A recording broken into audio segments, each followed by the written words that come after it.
Bismillahirrahmanirrahim. Alhamdulillahirabbil alamin. Wassalatu wassalamu ala asyrafil anbiya'i wal mursalin wa ala alihi wa ashabihi wa man tabi'ahum bi ihsanin ila yaumiddin. Amma ba'du.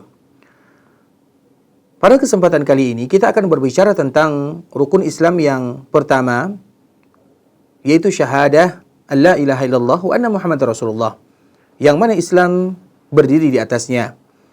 Sebagaimana hadis Nabi sallallahu alaihi wasallam, "Bunyal Islamu ala khams, syahadati an la ilaha illallah wa anna Muhammadan 'abduhu wa rasuluh." Sesungguhnya pondasi Islam itu ada 5.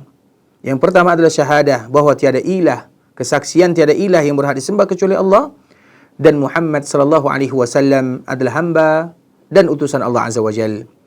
Kemudian mendirikan salat, membayar zakat, berhaji ke Baitullah dan melakukan puasa di bulan Ramadan. Adapun rukun yang pertama, yaitu syahadatan, syahadah kesaksian tiada ilah yang berhak disembah kecuali Allah, dan Nabi SAW adalah utusan Allah Azza wa Jal. Kedua ini merupakan kunci untuk masuk ke dalam agama Islam. Tidak mungkin seorang masuk ke dalam agama Islam kecuali dengannya. Makanya Nabi SAW pernah menyebutkan di dalam hadisnya, "Umirtu an uqatilan nasa hatta yashhadu an la ilaha illallah wa anna Muhammadar Rasulullah." Aku diperintahkan untuk memerangi manusia sampai mereka menyaksikan tiada ilah yang berhak disembah kecuali Allah dan Muhammad adalah utusan Allah Subhanahu wa taala. Wa yuqimus shalah wa yu'tuz zakah. Kemudian diperintahkan mereka mendirikan salat, membayar zakat. Apabila mereka melakukan yang demikian, asamu minni dima'ahum wa amwalahum illa bihaqqil Islam wa hisabuhum 'ala Allah. Maka mereka akan terjaga darahnya, hartanya kecuali dengan hak Islam, dan mereka akan dihisab di sisi Allah Azza wa Jalla. Demikian juga hadis Nabi sallallahu alaihi wasallam, "Man kana akhiru kalamihi la ilaha illallah dakhala jannah." Barang siapa yang akhir daripada ucapannya la ilaha illallah pasti masuk surga. Dan makna daripada kalimat la ilaha illallah, ketika seseorang mengucapkan dengan lisannya, meyakini dengan hatinya bahwa tidak ada sembahan yang berhak untuk diibadati kecuali Allah, dan semua sesembahan selain Allah itu adalah batil, dan yang menyembah dan yang disembah selain Allah semuanya adalah batil. Kalimat la ilaha illallah maknanya adalah menafikan semua uluhiyah, sesembahan yang berhak kecuali untuk Allah Subhanahu wa taala semata, dan meyakinkan, memantapkan diri beribadah semata-mata untuk Allah Azza wa Jalla. Makanya Allah Subhanahu wa taala menyebutkan dalam Al-Qur'an, "Faman yakfur bit-taghut wa yu'min billahi faqad istamsaka bil 'urwatil wuthqa." Siapapun yang kufur kepada taghut, beriman kepada Allah, maka mereka telah berpegang kepada tali yang kuat. Dan taghut itu artinya syaitan atau semua yang disembah selain Allah Azza wa Jalla. Karena tujuan utama Allah mengutus para nabi dan para rasul adalah untuk mentauhidkan Allah, memurnikan ibadah hanya kepada Allah.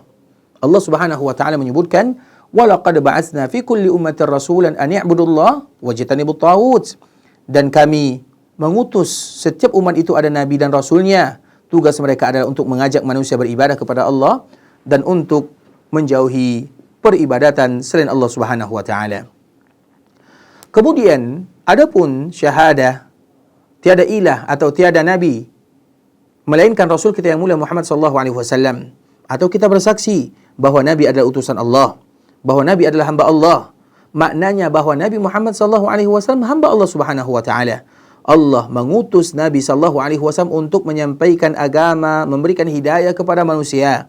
Allah menyebutkan khusus untuk baginda Nabi yang mulia, "Wa ma arsalnaka illa kafatan lin-nasi basyiran wa nadhira." Kami tidak utus kamu kecuali untuk semua manusia, memberikan kabar gembira dan juga memberikan kabar pertakut. Allah Subhanahu wa taala juga menyebutkan dalam ayat yang lain, "Wa ma arsalnaka illa rahmatan lil alamin." Dan kami tidak mengutusmu kecuali sebagai rahmat untuk semua alam semesta. Kemudian konsekuensi daripada syahadah, kesaksian tiada bahwa Nabi Muhammad SAW adalah utusan Allah Azza wa Jal, membenarkan semua yang dikabarkan, melakukan apa yang diperintahkan, menjauhi apa yang dilarang, dan kita tidak beribadah kepada Allah selain apa yang disyariatkan. Allah Subhanahu wa taala menyebutkan, "Walladzi jaa'a bis-sidqi wa saddaqa bihi ulaika humul muttaqun." Dan mereka yang datang dengan membawa kebenaran dan yang membenarkan perkara tersebut, mereka adalah orang-orang yang bertakwa. Sebagaimana juga Allah menyebutkan, "Wa ma yantiqu 'anil hawa in huwa illa wahyun yuha." Nabi tidak pernah mengucapkan dari hawa nafsunya. Semua yang Nabi sampaikan adalah wahyu dari Allah Subhanahu wa taala. Begitu juga firman Allah Azza wa Jalla, "Wa ma arsalna min rasulin illa liyuta'a biiznillah." Tidak satu pun utusan yang diutus oleh Allah kecuali melainkan untuk mentaati Allah Subhanahu wa taala. Begitu juga, "Fala wa rabbika la yu'minuna hatta yuhakkimuka fima shajara bainahum, thumma la yajidu fi anfusihim harajan mimma qadaita wa yusallimu taslima."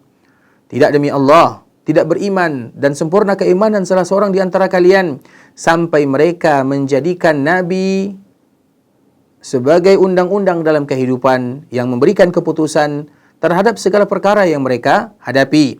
Kemudian setelah keputusan tersebut diberikan, tidak ada satupun rasa yang ada di dalam hati mereka. Dan mereka senantiasa menyerahkan diri terhadap keputusan tersebut. Oleh karenanya, tidak sah kita mengucapkan kalimat syahadatain, kesaksian kepada Allah dan kesaksian kepada Rasulullah hanya dengan hati saja. Akan tetapi wajib dilafazkan dengan lisan, kemudian diamalkan dengan konsekuensi dan tujuannya. Dan kita berharap kepada Allah Subhanahu wa taala agar betul-betul bisa melakukan makna daripada syahadah la ilaha illallah dan juga Muhammadur Rasulullah, sebagaimana kita bermohon kepada Allah agar diberikan kemudahan untuk mengikuti baginda Rasulullah sallallahu alaihi wasallam. Barakallahu fikum wa jazakumullahu khairan. Wassalamu alaikum warahmatullahi wabarakatuh.